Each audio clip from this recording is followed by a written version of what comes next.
दुनिया में ऐसी कई जगहें हैं जो अपने अंदर सदियों पुराने रहस्य दफन किए हुए हैं। लेकिन जब हम हिमालयस की बात करते हैं तो रहस्य सिर्फ कहानियां नहीं रहते, वो एक खौफनाक हकीकत बन जाते हैं। समुद्र तल से 16,500 फीट की ऊंचाई पर उत्तराखंड के चमोली डिस्ट्रिक्ट में एक ऐसी झील है जहां मौत आज भी बर्फ के नीचे तैरती दिखाई देती है। इसे कहते हैं रूपकुंड, यानी द स्केलेटन लेक।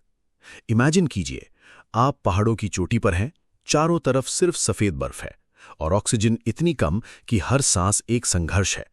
अचानक बर्फ पिघलती है और आपके कदमों के नीचे से एक दो नहीं बल्कि सैकड़ों इंसानी हड्डियां और कंकाल निकलने लगते हैं। कुछ हड्डियां ऐसी हैं जो लगभग 1200 साल पुरानी हैं और कुछ इतनी सही सलामत जैसे उन्हें कल ही यहां रखा गया हो। ये कोई किस्सा नहीं है जो पुरानी किताबों में लिखा हो। ये वो रहस्य है जो आज भी दुनिया के सबसे बड़े फॉरेंसिक एक्सपर्ट्स और आर्कियोलॉजिस्ट्स को हैरान किए हुए है। इस कहानी की शुरुआत होती है साल 1942 में, जब पूरी दुनिया वर्ल्ड वॉर II की आग में जल रही थी। ब्रिटिश इंडिया के एक forest ranger H.K. Madhwal Nanda Devi game reserve के एक सुनसान और दुर्गम इलाके की पेट्रोलिंग कर रहे थे। ये इलाका इतना खतरनाक है कि यहां साल के 11 महीने बर्फ जमी रहती है। जब वो इस झील के पास पहुंचे तो उन्हें पानी के नीचे और किनारों पर अजीब सी आकृतियां दिखीं। पहले उन्हें लगा कि शायद ये बर्फ में जमे हुए पत्थर हैं, लेकिन जब उन्होंने ध्यान से देखा तो उनके होश उड़ गए। वो सैकड़ों इंसानी कंकाल थे। उस वक्त के ब्रिटिश अफसरों को एक डर सताने लगा। उन्हें लगा कि शायद ये जापानी सोल्जर्स की हड्डियां हैं जो रास्ता भटककर इंडिया में घुसने की कोशिश कर रहे थे और ठंड से मर गए। अगर ऐसा होता तो ये नेशनल सिक्योरिटी का मामला होता। लेकिन जब हड्डियों की कार्बन डेटिंग की गई तो सच्चाई ने पूरी दुनिया को हिलाकर रख दिया। ये कंकाल किसी मॉडर्न आर्मी के नहीं थे। ये कंकाल सदियों पुराने थे। कुछ हड्डियां 9वीं सेंचुरी की थीं तो कुछ उससे भी पहले की। अब सवाल ये उठा कि इतनी बड़ी तादाद में लोग इस ऊंचाई पर कर क्या रहे थे। 16,500 फीट पर ना तो कोई रास्ता है, ना कोई गांव और ना ही कोई रिसोर्सेज। वहां मिलने वाली चीजें और भी हैरतअंगेज थीं। हड्डियों के साथ साथ एक्सपर्ट्स को पुराने चमड़े के जूते, बैम्बू के डंडे, लोहे के भाले और सबसे अजीब कांच की चूड़ियां और सदियों पुराने गहने मिले। इसका मतलब ये था कि मरने वालों में सिर्फ मर्द या योद्धा नहीं थे, बल्कि औरतें और बच्चे भी इस मौत के काफिले में शामिल थे। क्या ये पूरा परिवार था या फिर कोई पूरा गांव जो किसी अनजान दुश्मन से बचने के लिए पहाड़ों पर चढ़ा था? फॉरेंसिक रिपोर्ट्स ने जब इन हड्डियों की गहरी जांच की तो उन्हें एक और डरावना सच पता चला। इन सैकड़ों कंकालों में से किसी के भी शरीर पर किसी हथियार के निशान नहीं थे, न तलवार का जख्म, न तीर का निशान। लेकिन हर स्कल पर एक ही तरह की सर्कुलर फ्रैक्चर थी, जैसे किसी ने ऊपर से भारी और गोल चीज उनके सिर पर मारी हो। उनकी कंधों की हड्डियां भी इसी तरह टूटी थीं। ये चोट किसी कार एक्सीडेंट जैसी थी, लेकिन 16,000 फीट पर कार कहां से आई? साइंस अब तक इस पहेली को सुलझा नहीं पाई थी। लेकिन हिमालय में रहने वाले लोगों के पास इसका एक जवाब था। सदियों पुराना एक लोकगीत जो हर बच्चा जानता है। ये गीत कहता है कि एक बार नंदा देवी गुस्से में आ गई थीं। एक बाहर से आया राजा, कन्नौज का राजा जस धवल, अपनी पत्नी और पूरे दरबार के साथ इस पवित्र झील के पास से गुजर रहा था। उन्होंने पहाड़ों की खामोशी को भंग किया, नाचते गाते घुंघरुओं का शोर मचाया। देवी इतनी नाराज हुईं कि उन्होंने आसमान से लोहे के गोले बरसाए। साइंस के लिए ये आयरन बॉल्स शायद जायंट हेलस्टोन्स थे, इतने बड़े कि उन्होंने पहाड़ों पर खड़े हर इंसान का सिर फोड़ दिया। लेकिन क्या वाकई एक हेलस्टॉर्म इतने सारे लोगों को एक साथ खत्म कर सकता है? और अगर ऐसा था तो हड्डियों के बीच मेडिटेरेनियन यानी यूरोपियन डीएनए कैसे मिला? पता चला कि ग्रीस और क्रीट के लोग सदियों पहले यहां आए थे। क्या वो किसी गुप्त खजाने की तलाश में थे या पहाड़ों के नीचे दबी किसी पुरानी सिविलाइजेशन की? हर कदम पर एक नया राज हमें इस झील की गहराइयों में खींच रहा है। राजों का सिलसिला तब और भी गहरा हो गया जब मॉडर्न साइंस ने इन हड्डियों की जांच अपने हाथ में ली।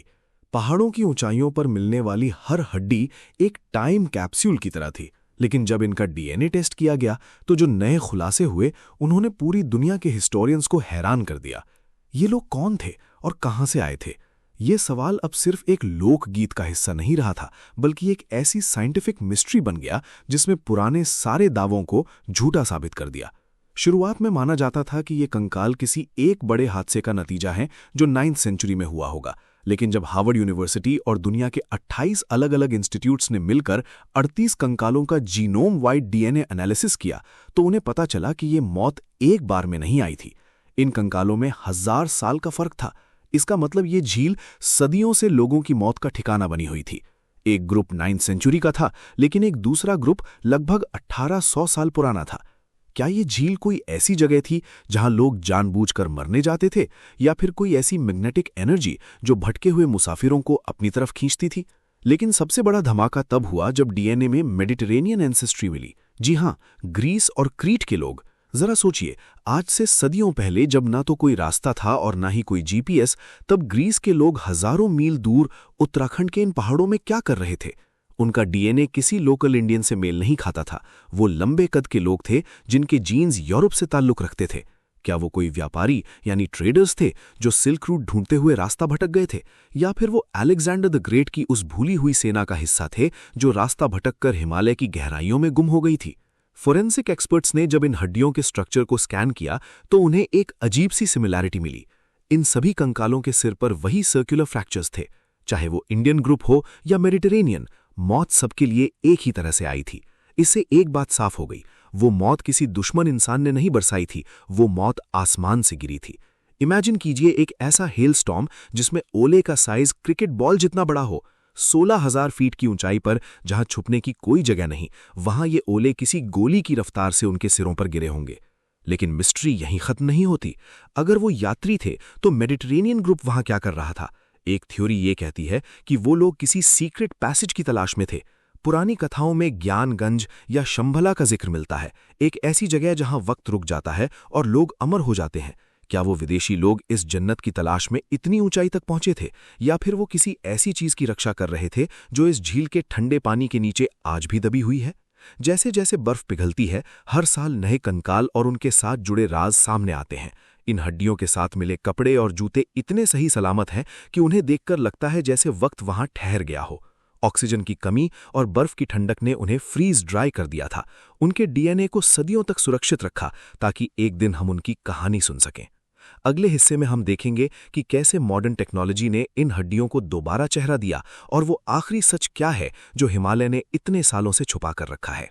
जब साइंस के फैक्ट्स और पुरानी कथाओं का आमना सामना होता है तो रहस्य और भी गहरा हो जाता है। पहाड़ों में एक पुरानी कहावत है, पहाड़ कभी भूलते नहीं और कभी माफ नहीं करते। रूपकुंड की इस बर्फ के नीचे दबे कंकाल सिर्फ हड्डियां नहीं हैं, वो एक ऐसी गवाही है जो उस वक्त की कहानी सुनाती है जब इंसानी गर्व यानी ईगो ने प्रकृति के नियम तोड़े थे। हमें उस लोकगीत की गहराई में जाना होगा जो उत्तराखंड के हर गांव में गाया जाता है। कहते हैं कन्नौज के राजा जस धवल अपनी रानी बलपा और पूरे काफिले के साथ नंदा देवी की यात्रा पर निकले थे। राजा को कई बार चेतावनी दी गई थी कि नंदा देवी का रास्ता पवित्र और शांत है, वहां शोर मचाना या मर्यादा तोड़ना मौत को बुलावा देना है। लेकिन राजा ने गर्व में आकर रानी के साथ वहां नाच गाना और जश्न शुरू कर दिया। लोक कथाओं के मुताबिक देवी इतनी क्रोधित हुईं कि उन्होंने आसमान से लोहे के गोले बरसाए। आज के लोग इसे सिर्फ एक कहानी मान सकते हैं, लेकिन जब हम फोरेंसिक एविडेंस देखते हैं तो चीजें अचानक सच लगने लगती हैं। साइंटिस्ट्स ने जब इन हड्डियों का एक्सरे किया तो उन्हें हर एक स्कल के टॉप पर एक सर्कुलर फ्रैक्चर मिला। ये चोट किसी तलवार या गोली की नहीं थी। ये चोट तब लगती है जब कोई भारी गोल चीज बहुत ऊंचाई से सीधा सर पर गिरे। क्या वाकई 9th सेंचुरी में कोई ऐसा सुपर हेलस्टॉर्म आया था? मीटेरोलॉजिस्ट्स कहते हैं कि 16,000 फीट की ऊंचाई पर हवा का दबाव और मौसम इतनी तेजी से बदलता है कि वहां क्रिकेट बॉल के साइज के ओले यानी हेलस्टोन्स गिरना नामुमकिन नहीं है। इमेजिन कीजिए, हजारों लोग एक सुनसान रास्ते पर हैं जहां ना कोई पेड़ है और ना कोई गुफा, और अचानक आसमान से मौत बरसने लगे। उनके पास छुपने की कोई जगह नहीं थी। वो सिर्फ अपने सिरों को बचाने की कोशिश कर रहे होंगे, लेकिन उन ओलों की रफ्तार और वजन ने उन्हें एक पल में खत्म कर दिया। लेकिन मिस्ट्री अब मेडिटेरेनियन ग्रुप पर आकर अटक जाती है। अगर राजा इंडियन था तो उसके साथ ग्रीस के लोग क्या कर रहे थे? कुछ नए रिसर्च पेपर्स ये दावा करते हैं कि ये लोग शायद सोल्जर्स नहीं बल्कि पिलग्रिम्स थे जो किसी मन्नत को पूरा करने ग्रीस से यहां तक आए थे। लेकिन क्यों?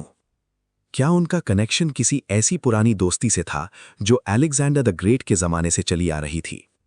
या फिर वो लोग उस डिवाइन एनर्जी की तलाश में थे जिसके बारे में उन्होंने यूरोप की पुरानी किताबों में पढ़ा था?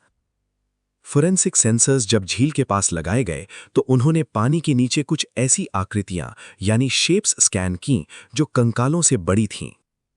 वो शायद उन लोगों का सामान या उनके बनाए हुए टेम्पररी शेल्टर थे जो बर्फ में जम चुके हैं। हर बार जब बर्फ पिघलती है तो ये झील एक नया पन्ना खोलती है।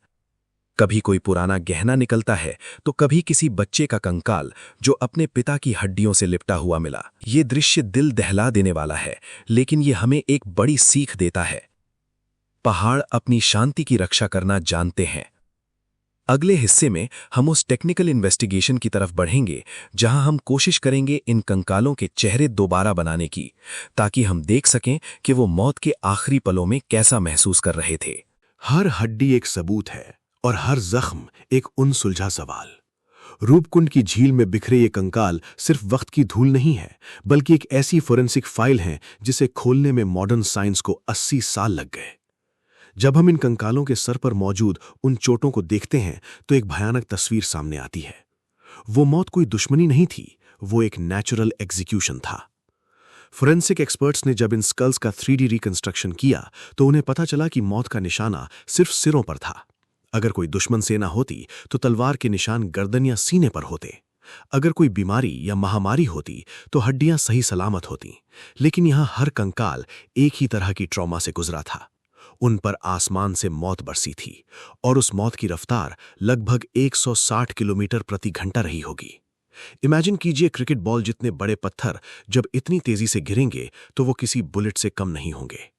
लेकिन मिस्ट्री तब और भी उलझ गई जब मेडिटरेनियन ग्रुप के कंकालों की जांच हुई। साइंस ने जब उनके चेहरे दोबारा रिकंस्ट्रक्ट किए तो उनका लुक बिल्कुल मॉडर्न यूरोपियंस जैसा था। उनके जीन्स बताते हैं कि वो लोग खेती करने वाले नहीं, बल्कि लंबे सफर के आदी ट्रैवलर्स थे। ग्रीस से यहां तक आने का मकसद सिर्फ यात्रा थी? एक नई थ्योरी ये कहती है कि शायद ये लोग रास्ता भटककर द फॉरबिडन वैली में घुस गए थे। हिमालयाज में कुछ ऐसे रास्ते हैं जो मैप्स पर नहीं दिखते। डिजिटल सेंसर्स ने रिकॉर्ड किया है कि रूपकुंड के आसपास के इलाकों में मैग्नेटिक एनोमलीज हैं। शायद इसी वजह से उनके पुराने कंपस ने काम करना बंद कर दिया होगा और वो उस मौत के कुएं में फंस गए।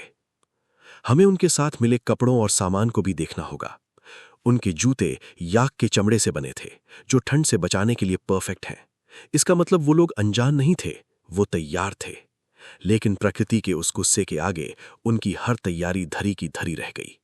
थर्मल इमेजिंग से पता चला है कि झील के नीचे अब भी कुछ ऐसी मेटल्स दबी हुई हैं जो इस धरती की नहीं लगती। क्या उन मेडिटरेनियन लोगों का मकसद वही स्पेस मेटल या कोई एंशिएंट टेक ढूंढना था? जैसा कि कैसे मौत आसमान से बरसी, कैसे ग्रीस के लोग यहां तक पहुंचे और कैसे डीएनए ने इतिहास के पन्नों को उलट-पुलट कर दिया।